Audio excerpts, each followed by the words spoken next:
Hello friends, வேலும் மயிலும் துணை. இன்னைக்கு பார்த்தீங்கன்னா கார்த்திகை சோமவாரம் 2வது வாரம். இன்னைக்கு வீட்டில் வழிபாடு பண்ணிட்டு கோயிலுக்கு போகலாம் அப்படின்னு சொல்லிட்டு போனோம். இன்னைக்கு திருவாடுதுறையில் உள்ள வடாரண்யேஸ்வரர் கோயிலுக்கு போனோம்.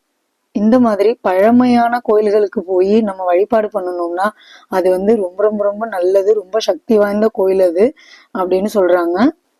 அதே மாதிரி கோயில்ல பாத்தீங்கன்னா யாருமே இல்லை, கூட்டமே இல்லை, ரொம்ப ஃப்ரீயா இருந்துச்சு. இன்னும் சொல்ல போனா நாங்க 2 பேர் மட்டும்தான் இருந்தோம். நல்லா எல்லா சாமியும் நல்லா திருப்தியா கும்பிட்டாச்சு.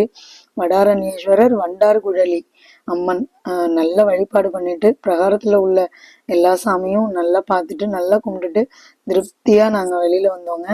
ஒரு கோயிலுக்கு போயிட்டு வந்த ஒரு அமைதியும் மன மகிழ்ச்சியும் கிடைச்சது. பாத்தீங்கன்னா உள் பிரகாரமும் பார்த்துட்டு வெளிப்பிரகாரமும் சுத்தி வந்து நல்லா திருப்தியா சாமி கும்பிட்டாச்சுங்க.